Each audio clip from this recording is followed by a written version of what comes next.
Today we're talking about coaching, right? I've reached out to so many of you this week, and you told me that so many people have coaching businesses, and I want to talk to you about what do you need to do if you decide to become a coach? And there's so many different types of coaches out there. Hi, there's so many different types of coaches out there, right? So I want to talk to you about once you've made that decision to become a coach and to pursue that line of entrepreneurship, what are some of the things that you need to really pay attention to, and what are some of the things you need to do in order to grow your coaching business, right? So for those of you who are very, very new to me, I am Adanna Austin. I am your business coach and consultant, and I work with high-end entrepreneurs like yourself to get very clear on your goals, identify your ideal clients, and develop those strategies to grow your business, those strategies that bring you money every single day, those strategies that are going to attract your ideal clients, those strategies that are going to allow you to just work 4 hours every day and not have to work Sunday to Sunday in your business if that is not the life that you want, right? And that is what I do, that is what I teach, and that is how I help each and every one of my entrepreneurs, right? And the thing is that with coaching, right, it's a good thing and a bad thing. This is what I think about this coaching thing, right? It's a good thing and a bad thing. Over the last 3 years, we've had a ton of people becoming coaches, right? And that's a great thing. It means that there are a lot more people out there who want to.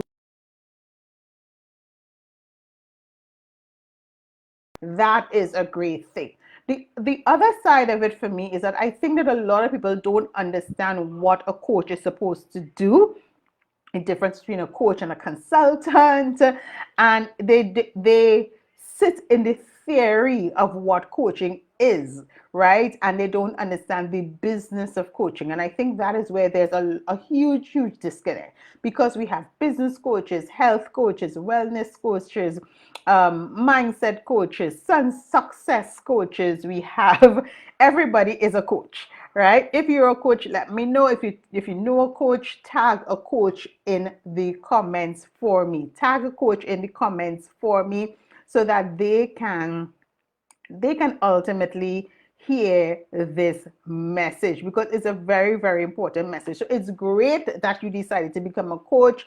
It is great that you have decided to position yourself as an authority on this particular topic and support and educate these people. But the business of coaching, like any business, the business of coaching is where there's a huge disconnect. Decided to become a coach, right? And the big overarching thing is, like most businesses, you have to build an active and engaged audience, right? Just slapping on that title of coach is not enough, right? Slapping on that title of coach because it's a buzzword, it's a catchphrase now, is not enough. You have to figure out, okay, now that I want to help these type of people with this particular challenge, how do I go about positioning myself and getting the right type of people to engage with me and ultimately buy from me? Because as a coach, you would know that you're not trying to sell to everybody. You're trying to sell to a niche market of people who need your support, right? And one of the first things that you have to do once you've decided to become a coach, while you are creating your signature programs and all those great things, is that you have to build an active and engaged audience, guys. You have to have an audience. If you don't have an audience, then who are you selling to? If you don't have an active and engaged audience, because you can have 10,000 people following you and get absolutely no sales, right? So you want to create an active and engaged audience. An engaged audience is an audience who shows up to your feeds, who responds to questions that you put out, who are sharing your content, who is sharing your information with other people, who are asking you questions, who are responding to your poll questions. You want to really build that type of audience. You don't want to just build a set of audience that people are just liking, because likes don't mean anything, right? You want people who are going to jump into your DMs. You want people who are going to ask you questions about your program. Sign up immediately as you put something out. That's an active and engaged audience. And for you to do that, for you to build an active and engaged audience, you need to do a few things. If you can see me and hear me, tell me in the comments, give me some hearts, give me some loves, give me some thumbs up so I can see you. Because you know sometimes with this thing you don't see anything, right?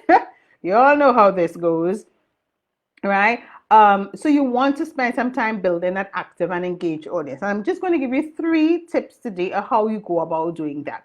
The first thing, do videos. Guys, you have to show up. It's more than just posting on social media and hoping that the right people see it. You want to show up.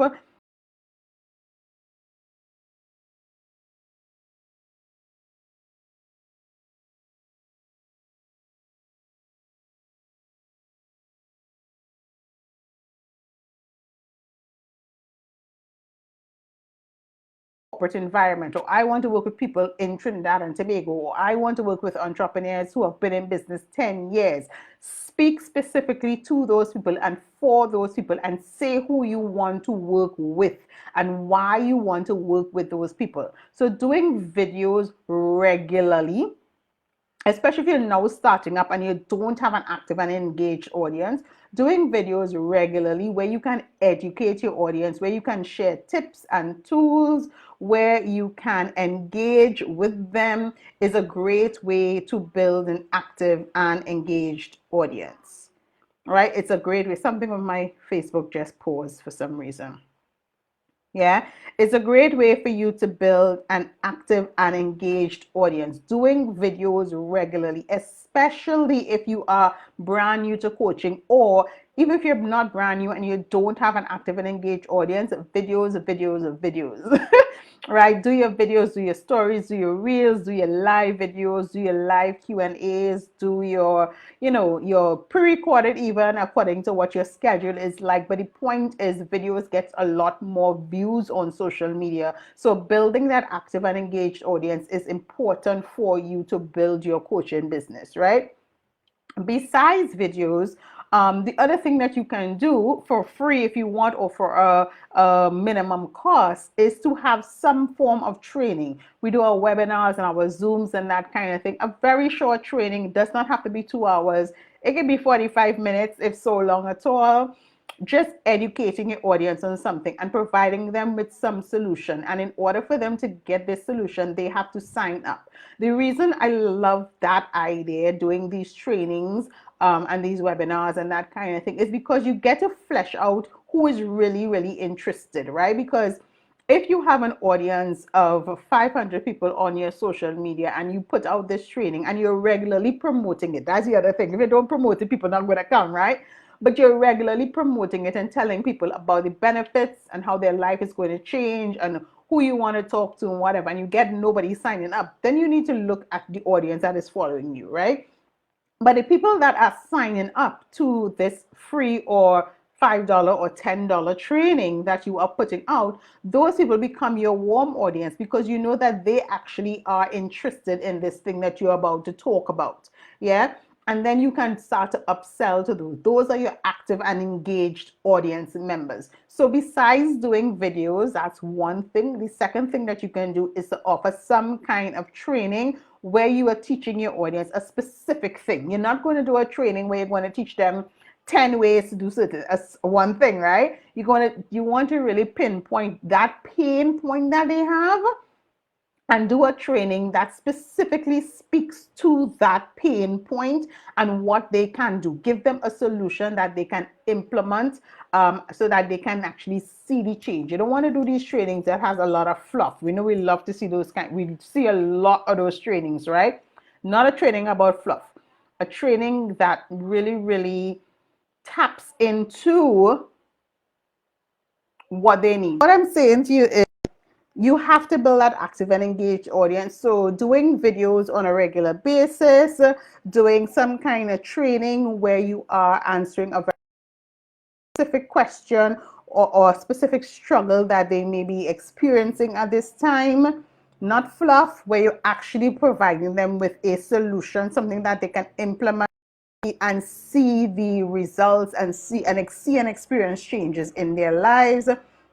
And the third thing is to provide an email opt-in. Again, this is going to weed out those people who are really, really serious about getting the support that they need. And this is going to help you build up an active and engaged audience. An email opt-in is something that you give your audience in exchange for their email address. I know you've seen all of these things around on websites. You get them all the time. They're popping up in your face all the time, right? Give me your email address and get these 10 tips, or get this video, or get this discount, or get this coupon code, whatever it is.